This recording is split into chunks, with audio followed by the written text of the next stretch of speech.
जय हिंद दोस्तों। आज फिर से एक बार आप सभी का स्वागत है मेरे YouTube चैनल हिंदी ग्रामर में।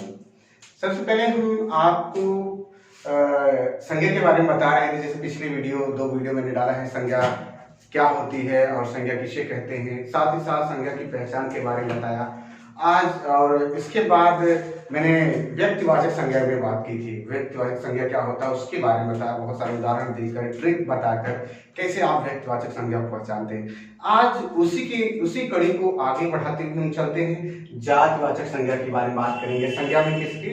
जातिवाचक संज्ञा के बारे में बात करेंगे। जैसे संज्ञा के मैंने मुख्यतः 3 भेद बताए थे। कितने भेद बताए थे? 3 भेद बताए थे। उन 3 भेदों को एक बार फिर से देख लेते हैं। पहला क्या था? हमारा व्यक्तिवाचक संज्ञा था, और दूसरा क्या था? जातिवाचक संज्ञा थी, और तीसरा नाम है संज्ञा का भाववाचक।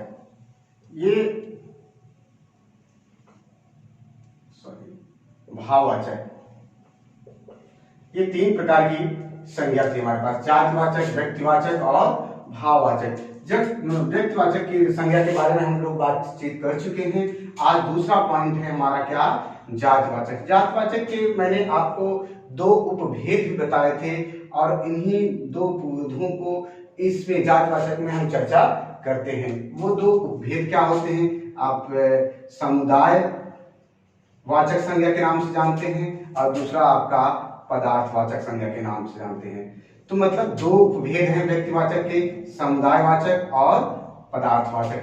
इसकी इन दोनों की गिनती हम जातिवाचक संज्ञा के अंतर्गत ही वर्तमान समय में करते हैं। और सामान्यतः देखा जाए तो संज्ञा के 5 भेद होते हैं, जैसे व्यक्तिवाचक, जातिवाचक, समुदायवाचक, पदार्थवाचक और भाववाचक। लेकिन मुख्य रूप से वर्तमान समय में अगर संज्ञा की बात की जाती है, मुख्य रूप से संज्ञा के कितने भेद होते हैं? 3, व्यक्तिवाचक, जातिवाचक और भाववाचक। उसी में अब हम आज जातिवाचक शब्दों की चर्चा करने वाले हैं। जैसे हमने आपको संज्ञा के बारे में बताया था, संज्ञा होती क्या है, उसी के अनुरूप हम आपको जातिवाचक के बारे में समझाएंगे। देखते हैं क्या? देखिए, जातिवाचक के बारे में बात की जा रही है, तो जातिवाचक की बात कर लेते हैं। जातिवाचक संज्ञा समझते हैं। जैसे कि मेरा आज का टैगलाइन है, आओ करके सीखें।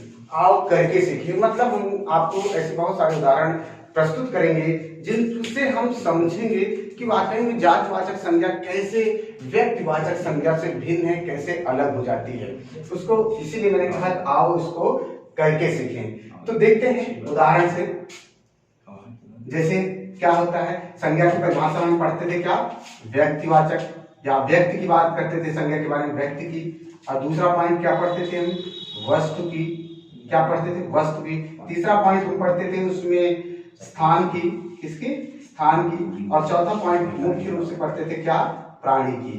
तो जब परिभाषा हमारी बनती थी, और 5वां पॉइंट एक आता था भाव का। क्या?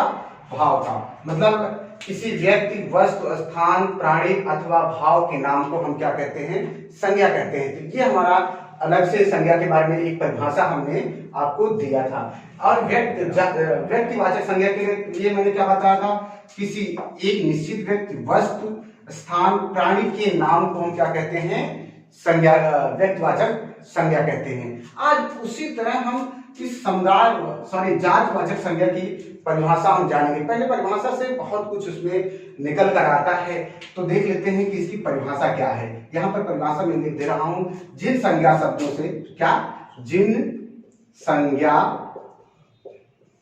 शब्दों से एक ही प्रकार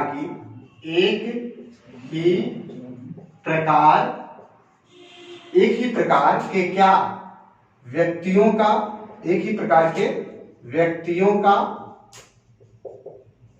दूसरा क्या है? एक ही प्रकार की वस्तुओं का। और तीसरा क्या है? एक ही प्रकार की स्थान का। और चौथा क्या है? एक ही प्रकार के प्राणी का। अब परिभाषा क्या बन जाती है? जिन संज्ञा शब्दों से एक ही प्रकार के व्यक्तियों का, वस्तुओं का, स्थान का अथवा प्राणी का बोध होता है, उसी को हम क्या कहते हैं? जातिवाचक संज्ञा कहते हैं। मतलब प्राणी का मतलब कि जातिगत बोध होता है। इन सब वस्तुओं, व्यक्तियों, स्थान और प्राणी के जाति का अर्थात जातिगत जिसका बोध होता है उसी को हम क्या कहते हैं, जातिवाचक संज्ञा कहते हैं। अब उदाहरण के रूप में एक हम अपने हाथ में क्या लिए हैं, एक वस्तुएं हैं। क्या है, वस्तुएं। जैसे इसको समझने की कोशिश करिए, दो वस्तुएं हैं लेकिन आकार प्रकार में एक समान है तो उनकी एक जाति बन जाती है। आकार प्रकार में जब कोई एक से अधिक वस्तुएं होती हैं तो उनको एक नाम दे दिया जाता है। तो ये आकार प्रकार में समान है तो इनको हम क्या कह सकते हैं, कलम कह सकते हैं। क्या कह सकते हैं, कलम। तो ऐसे ही बहुत सारे उदाहरण हैं जिनसे हम समझने की कोशिश करेंगे कि जातिवाचक संज्ञाएं कौन कौन सी हो सकती है। उदाहरण के लिए जैसे मैंने मनुष्य, व्यक्तियों में किसका नाम ले लिया, मनुष्य का, मनुष्य का। तो कहने का ये तात्पर्य है कि मनुष्य जातिवाचक शब्द है। कैसे है, क्योंकि ये संसार के सभी मनुष्यों को दर्शाता है, संसार के सभी प्रकार के मनुष्यों का। क्यों मनुष्य की बात कर रहा है, क्योंकि मनुष्य जो है आकार प्रकार रूप रंग में समान है, इसलिए यह अपनी जाति का मतलब अपनी जाति को दर्शाने की कोशिश करता है। इसलिए मनुष्य शब्द क्या हो गया, हमारा जातिवाचक संज्ञा हो गया। अब दूसरा हम उदाहरण ले लेते हैं, क्या, वस्तुओं में। जैसे एक रख लेते हैं घर, घर रख लेते हैं तो क्या कह रहा है इसमें कि संसार के सभी प्रकार के घरों की बात। घर का शब्द कहने से जातिवाचक शब्द हो जाता है घर, और घर शब्द कहने से सभी प्रकार के घर हमारे जो आंखों से दिखाई दे रहे हैं तमाम प्रकार के अलग अलग प्रकार के जो घर हैं वो किसके श्रेणी में आते हैं, किस जाति की श्रेणी में आ जाते हैं, उनको हम क्या कह देते हैं, घर कह देते हैं। स्थान की बात की जाए तो सभी प्रकार की संसार में सभी प्रकार का जो स्थान होता है उसी को हम जैसे एक उदाहरण के तौर पर कह लेते हैं। जैसे आपका समतल स्थान, समतल तो मतलब जो सभी प्रकार का मतलब संसार में जितने भी समतल स्थान है उनको स्थान के रूप में श्रेणी में दिखाया जाता है, वह क्या है, जातिवाचक संज्ञा के अंतर्गत आता है। प्राणी में जितने भी प्राणी अपने रूप रंग आकार प्रकार में, चाहे वो लंबे हैं, चाहे मोटे हैं, चाहे छोटे हैं, चाहे बड़े हों, सब अपने अपने आकार प्रकार से अपनी जाति को दर्शाने की कोशिश करते हैं। जैसे उदाहरण के रूप में रख लिया जाए, जैसे प्राणी में हाथी रख लिया जाए तो हाथी अपने ही आकार प्रकार के प्राणियों को दर्शाता है, अपने ही आकार प्रकार के जाति को दर्शाने की कोशिश करता है। इस तरह हम थोड़ी सी इन थोड़ी बातों से हम समझ पाए कि जातिवाचक संज्ञा क्या होती है, और उदाहरणों से हम इसको आप समझने की कोशिश करेंगे, इसको और निम्नलिखित उदाहरणों से समझने की कोशिश। तो हम और इन सब उदाहरणों से जानेंगे कि जातिवाचक संज्ञा होती क्या है, और व्यक्तिवाचक संज्ञा और जातिवाचक संज्ञा दोनों में हम तुलना करके बताने वाले हैं कि कौन से ऐसे शब्द हैं जो जातिवाचक में आते हैं, कौन से ऐसे शब्द हैं जो आपके व्यक्तिवाचक में। देखिए आपको एक साधारण सी बात बताना चाहूंगा कि हमारे अगल बगल आसपास जो हमें दिखाई देता है इसी में सारे उदाहरण छिपे हुए हैं। यदि आप ध्यान दीजिए, ध्यान से देखिए इन चीजों को, तो बहुत सारी चीजें वस्तुएं ऐसी मिल जाएंगी जो जातिवाचक की होती हैं और व्यक्तिवाचक। आप उनमें दोनों में अंतर करना सीखिए। मैंने कहा है कि आओ करके सीखें, तो इसका मतलब है कि हम जो भी चीज पढ़ा रहे हैं उसको अपने व्यवहारिक जीवन में उतारें, और व्यवहारिक जीवन में जैसे ही हम उस चीज को उतारते हैं तो वो हमारा ज्ञान स्किल में डेवलप हो जाता है। हमें पढ़ने या रटने की जरूरत बहुत ज्यादा तब नहीं पड़ती, आसानी से हमें वो चीज समझ में आ जाती है। जैसे कि मैंने आपको व्यक्तिवाचक संज्ञा के बारे में बताया था कि आप किसी व्यक्ति विशेष का एक निश्चित नाम जो होता है आपके आस पड़ोस में, जिन चीजों को आप एक निश्चित नाम से इंगित करते हैं और उससे निश्चित नाम से पुकारते हैं तो वो आपका क्या हो जाता है, व्यक्तिवाचक संज्ञा में हो जाती है। लेकिन जब उसी चीज को एक कहते हैं एक ही प्रकार की वस्तुओं के बारे में हम जब जानते हैं, एक से अधिक प्रकार की मतलब आकार प्रकार में समान हो और एक ही प्रकार की वस्तुएं हमें दिखाई देती हो तो उनके लिए अलग नाम दे दिया जाता है। जैसे एक ही प्रकार की जो दो वस्तुएं मेरे पास हैं, आकार प्रकार में समान रूप हैं, तो हमने इनका नाम क्या रख दिया, कलम। तो कलम क्या हो गया, हमारे जातिवाचक संज्ञा होगी। अगर जैसे मैंने इसका नाम रेनॉल्ड्स पेन है, ये रोटोमैक पेन है, अगर नाम दे दिया तो रोटोमैक और रेनॉल्ड्स जो हो गया ये आपका व्यक्तिवाचक हो जाता है। लेकिन अगर मैंने कलम कह दिया, एक ही आकार प्रकार की वस्तु के नाम के रूप में कलम नाम दे दिया इसका, तो यह आपका जातिवाचक संज्ञा में चला जाता है। इसी तरह जैसे हम इंसान एक ही आकार प्रकार रूप रंग में दिखाई देते हैं तो हमें किस हमारी एक जाति बन जाती है, मतलब रूप आकार रंग में के अनुसार हमारी एक जाति निर्धारित हो जाती है। तो हम किस जात में चले जाते हैं? मनुष्य जात में चले जाते हैं। तो हमारी जात क्या हो जाती है? मनुष्य। और मनुष्य में भी दो प्रकार की प्रजातियां हैं, जैसे एक स्त्री है और एक पुरुष है। तो मतलब स्त्री और पुरुष ये दोनों शब्द आपके क्या व्यक्तिवाचक नहीं हो जाते, बल्कि स्त्री अपने रूप रंग आकार में एक अलग जात की हो जाती है, स्त्री जाति कहते हैं उसको, और पुरुष अपने रूप रंग आकार अपने कार्यों के अनुसार एक अलग जात में हो जाता है। तो क्या हो जाता है? स्त्री और पुरुष भी एक प्रकार की जाति हो गई। मनुष्य के अंतर्गत वो दो जातियां, एक स्त्री और पुरुष आ जाते हैं। उसी तरह एक उदाहरण और उसमें देख लेते हैं, जिसे हम कहते हैं कि फल, खाने वाले फल की बात कर लिया। फल क्या है? फल शब्द से मैं हर प्रकार के, चाहे वो आम का फल हो, चाहे वो केला हो, चाहे वो जितनी भी जो चीजें आप बाजार में देखते हैं वो फल की श्रेणी में आ जाते हैं। तो आपका क्या हो जाता है? फल एक जातवाचक, उसमें बहुत सारी चीजें एकत्रित हो जाती है, तो वो आपका क्या हो जाता है? जातवाचक। अब जैसे उदाहरण एक आया था परीक्षा में आम को लेकर, आम व्यक्तिवाचक है कि जातिवाचक है? तो इसमें समझिए कि हम लोग जब मार्केट में आते हैं तो आम खरीदने के लिए अपनी मनपसंद के आम खरीदना चाहते हैं। कोई चौसा पसंद करता है, कोई लंगड़ा आम पसंद करता है, कोई देसी आम खाना चाहता है।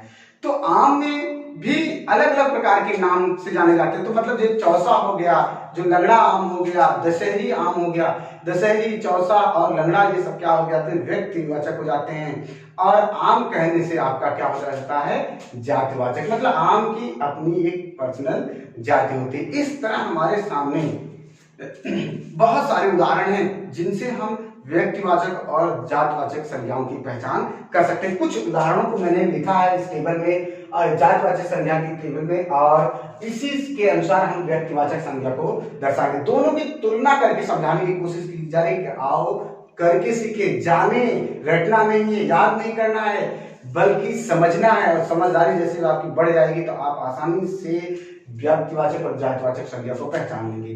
देखिए, आप अपनी पुस्तक पढ़ते हैं, चाहे आप तैयारी में हैं, चाहे आप कोई किसी क्लास में पढ़ रहे होते हैं, तो उसमें तरह तरह के अनेक प्रकार के शब्द मिलते हैं और उन शब्दों को आप पहचानेंगे। जैसे आपको मिल जाता है रमेश घर जाता है, पुस्तक में मिल जाता है रमेश शब्द देखा, अरे ये तो शब्द रमेश व्यक्तिवाचक संज्ञा है। घर जाता है तो घर, अरे घर मतलब कई प्रकार के घरों की बात की जा रही है, अलग अलग आकार प्रकार में जो सभी घर होते हैं उनकी बात की गई है, तो घर क्या हो गया? जातवाचक संज्ञा हो गई।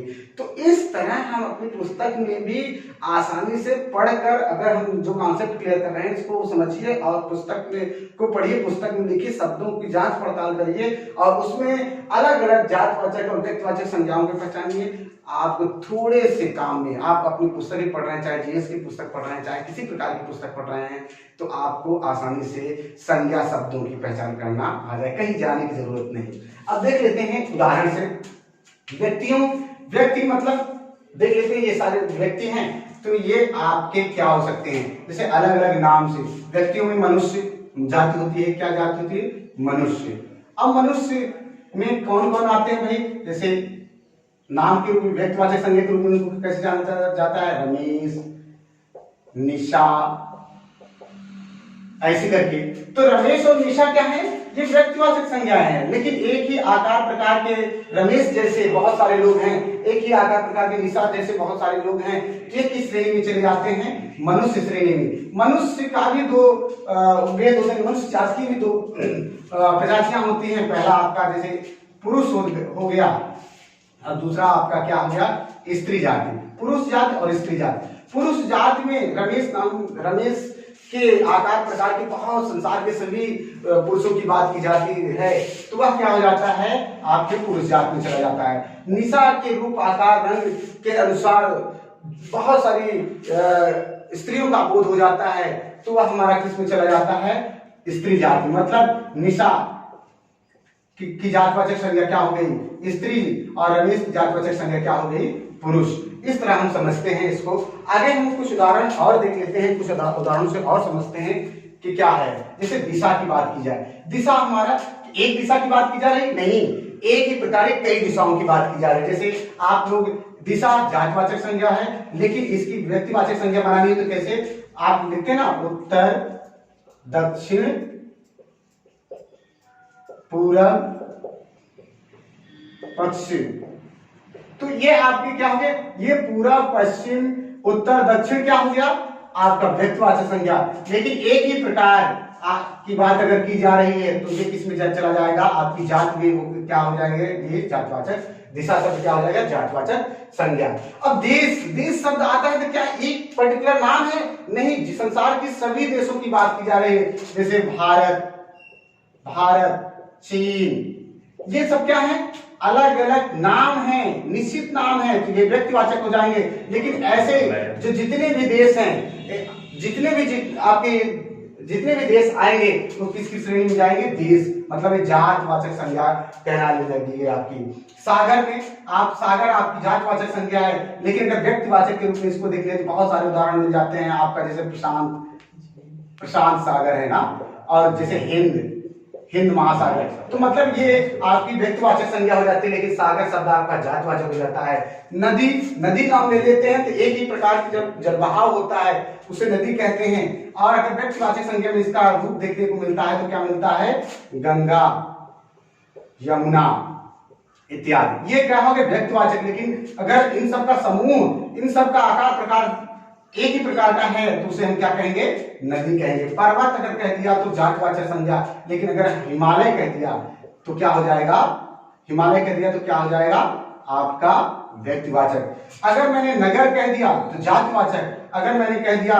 इलाहाबाद तो क्या हो जाएगा व्यक्तिवाचक आपका। दिन अगर कह दिया तो जातवाचक, अगर मैंने कह दिया सोमवार तो क्या हो जाएगा व्यक्तिवाचक। अगर महीना की, जैसे महीना की बात की जा रही है, महीना कह दिया आपका तो आपका जातवाचक शब्द हो जाता है। लेकिन अगर मैंने कह दिया जनवरी तो ये क्या हो जाएगा व्यक्तिवाचक आपका। त्योहार कह दिया तो आपका जातवाचक हो जाएगा। लेकिन अगर मैंने कह दिया दीपावली तो दीपावली क्या हो जाएगा आपका व्यक्तिवाचक हो जाएगा। पशु पक्षियों की बात की जाए, पशुओं में देखिए, पशुओं की अपनी अलग जात होती है, पक्षियों की अपनी अलग जात। कैसे, पशु अपने आकार प्रकार से अपनी जात का बोध कराते हैं और पक्षी अपने आकार प्रकार से, उड़ने के व्यवहार से अपनी जात का बोध कराते हैं। तो पशुओं में बहुत सारे पशु, जैसे आपको उदाहरण की तरह हाथी ले लीजिए, हाथी सर, ये हाथी अपनी जात का बोध कराता है, क्योंकि ये भारी भरकम सबसे वजनदार पशु होता है स्थल का, तो ये अपनी जात का बोध कराता है। लेकिन अगर मैंने कह दिया कौन सा हाथी, ऐरावत, कौन सा ऐरावत, जो इंद्र का हाथी था उसका नाम पर्टिकुलर है, तो ऐरावत आपका व्यक्तिवाचक संज्ञा हो जाएगी। लेकिन हाथी आपकी क्या हो जाएगी, जातवाचक। जैसे किसी कुत्ते का उदाहरण ले लेते हैं, कुत्ता हमारा क्या है, जातवाचक संज्ञा है। लेकिन अगर मैंने इसका नाम लिख दे दिया टॉमी तो ये क्या हो जाएगा हमारा व्यक्तिवाचक। जातवाचक हो जाएगा, व्यक्तिवाचक ये जाएगा। वस्तुओं का उदाहरण देखिए, ऊपर हम इसको वस्तु को देख लेते हैं। देखिए पुस्तक हमारा, जैसे पुस्तक, ये हमारी क्या है, ये जातवाचक का शब्द है। लेकिन जैसे ही मैंने इसको एक नाम, किसी निश्चित नाम से इसका बोध करा देते हैं, यहाँ पर शायद दिखाई नहीं दे रहा है आपको, हम यहाँ पे उदाहरण ले लेते हैं। जैसे पुस्तक ये शब्द है आपका, ये जातवाचक शब्द है, और इसी में अगर व्यक्तिवाचक समझना है तो कैसे समझेंगे। जैसे आपको मैंने कह दिया रामायण, ये एक निश्चित नाम की पुस्तक है, तो निश्चित नाम जहां पर हो जाता है व्यक्तिवाचक हो जाता है। और पुस्तकों की बात कर लिया, पुस्तक की बात कर लिया, सभी प्रकार की पुस्तकों की बात, या सभी जैसे रामायण, रामचरितमानस हो गया, आपका बाइबल हो गया, कुरान हो गया, इन सभी क्या है, इनको मिलाकर जो एक ही प्रकार के रूप रंग से होते हैं, जब इनको मिलाकर एक नाम दिया जाता है उसको क्या बोलते हैं, पुस्तक बोलते हैं। पुस्तक हमारा क्या हो जाता है, जातवाचक, और रामायण, बाइबल ये सब क्या हो जाते हैं आपके व्यक्तिवाचक। इस तरह हमने कई उदाहरणों से, अपने आसपास के उदाहरणों से समझा कि कौन से चीजें, कौन से पद या शब्द जातवाचक में आते हैं और कौन से शब्द यहाँ पर आपके व्यक्तिवाचक में आते हैं। तो आगे हम कुछ अंतिम पॉइंट आपको बताना चाहते हैं कि इसको समझना कैसे है। आप लोग एक चीज याद रखिए कि व्यक्तिवाचक संज्ञा के लिए मैंने एक आसान ट्रिक बताई थी। कोई भी व्यक्तिवाचक संज्ञा हो तो उसमें दो मूल बातों को याद रखिए कि हर व्यक्तिवाचक संज्ञा का निश्चित क्या होता है, नाम होता है, और यह सदैव एक वचन में होता है। किसमें होता है, एक वचन में। मतलब कोई भी आप संज्ञा शब्द देखेंगे, अगर उसका एक वचन और निश्चित नाम होता है तो व्यक्तिवाचक संज्ञा हो जाती है, और जातवाचक संज्ञा क्या हो जाती है, तो इसी का जस्ट उल्टा हो जाता है। जातवाचक संज्ञा बहुवचन में परिवर्तित हो सकती है, मतलब इसका बहुवचन बनाना चाहें तो इनके शब्द बहुवचन में बदल जाते हैं, लेकिन व्यक्तिवाचक में संज्ञा अगर एक वचन की है तो एक ही वचन में सदैव रहेगी, उसका बदलाव नहीं होगा। जिन संज्ञा शब्दों का हम बहुवचन में परिवर्तन कर लेते हैं वह हमारी जातवाचक संज्ञा की श्रेणी में आ जाता है। जैसे दिशा को दिशाओं, देश को देशों, सागर को सागरों, नदी को नदियों, पर्वत को पर्वतों, नगर को नगरों, दिन को दिनों, महीना को महीनों, त्योहार को त्योहारों, पशु को पशुओं, पक्षी को पक्षियों। मतलब जितने शब्द मैंने जातवाचक के लिए सबका बहुवचन बन सकता है, लेकिन व्यक्तिवाचक संज्ञा में बहुवचन नहीं। क्या रमेश का रमेशों हो सकता है, क्या निशा का निशों हो सकता है, ये सब गलत हो जाएगा। मतलब कि व्यक्तिवाचक संज्ञा के शब्दों का बहुवचन नहीं बन सकता, और जिन शब्दों का बहुवचन बन सकता है वो जातवाचक संज्ञा कहलाएगी। अतः आज यही जातवाचक संज्ञा की समाप्ति करते हैं। आगे हम आपको अगली कड़ी में इसी उत्साह से और बड़े ही आसानी